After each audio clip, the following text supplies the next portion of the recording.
Oui, Vincent, c'est l'histoire d'une reconversion, celle d'un couple, Cyril et Caroline. Cyril était gendarme dans une unité d'intervention et Caroline en congé parental.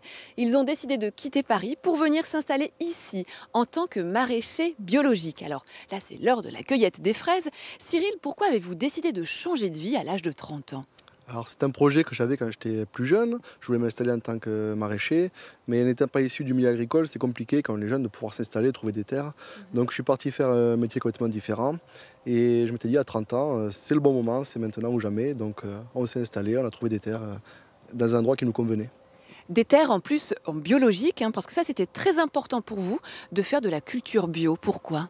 Alors pour nous c'est une priorité parce qu'on a des enfants qui sont jeunes et gourmandes et qui viennent picorer à droite à gauche dans les champs. Donc c'était hors de question pour nous d'avoir des produits sur ces légumes-là qu'elles puissent manger sainement. Et on a eu la chance de trouver des terres en bio, c'est pas évident. Donc on a profité pour assurer une continuité. Et comment vous êtes-vous formés, Caroline et vous? Alors on a appris sur le terrain, on est entièrement autodidacte. On avait un petit peu quelques notions théoriques, mais on s'aperçoit vraiment que c'est sur le terrain qu'on apprend la plus grande majorité des expériences.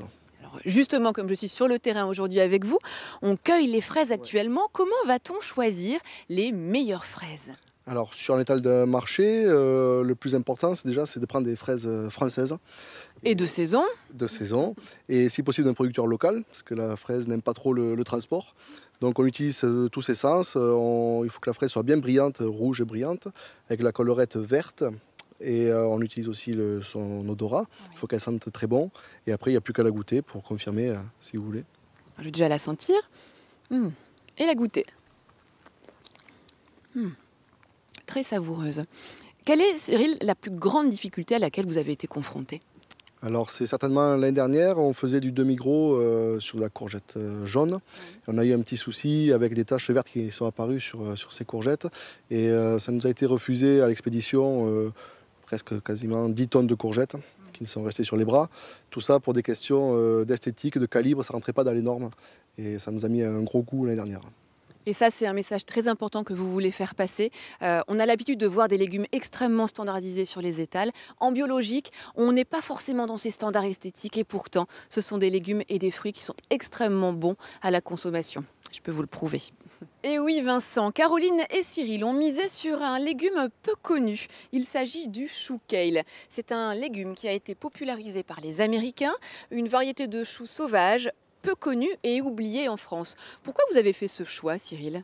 Alors quand on s'est installé, on a fait une recherche sur les légumes qu'on pourrait cultiver. Oui. Et on est tombé sur le chou kale et avec toutes ses vertus, ses propriétés nutritionnelles exceptionnelles, on s'est dit que ce serait intéressant de pouvoir le faire ressurgir de nulle part. Alors c'est vrai qu'on en entend beaucoup parler en ce moment. Les femmes consomment beaucoup de jus à base de chou kale. Quelles sont d'ailleurs ses vertus nutritionnelles? Alors il est rempli de vitamines, donc A, B, C, du calcium, du fer, c'est un antioxydant, c'est très peu calorique. Oui. Un super aliment. On le consomme comment, à part en jus? Alors on peut le consommer cru, en salade, on enlève les côtes et on mange les feuilles. Et les côtes on les récupère pour faire la soupe, donc rien ne se perd. D'accord. Et sinon on cuit, par exemple poêlé ou empoté, comme un autre chou sinon. Ou une autre façon aussi. Oui, donc nous on fait aussi des chips de chou kale. Donc c'est une recette qu'on a mis au point, on a mis 2 ans pour l'élaborer. On a travaillé avec l'agropole d'Agen. Mais alors, attendez, chips de chou kale trempés dans l'huile, je me dis qu'on perd toutes les vertus de l'aliment là. Alors justement, c'est pas du tout trempé dans l'huile, c'est déshydraté à très basse température. Comme ça, il garde toutes ses qualités nutritives, il est encore cru. Vous me montrez? Oui, bien sûr. Donc c'est un aliment qu'on peut consommer à l'apéro. Voilà. Ah oui. Mais je vais goûter alors. C'est bon, c'est savoureux. Est-ce qu'il y a d'autres choses comme ça que vous aimeriez mettre en place au sein de votre exploitation? Alors là, on a mis en place un atelier de transformation. Donc pour récupérer à la fois nos excédents de marché, par exemple pour transformer en soupe, en purée, en légumes séchés, comme ceci. Ou sinon, on va faire aussi de la découpe de légumes pour fournir la restauration collective et les cantines scolaires. Alors vous venez de parler de marché.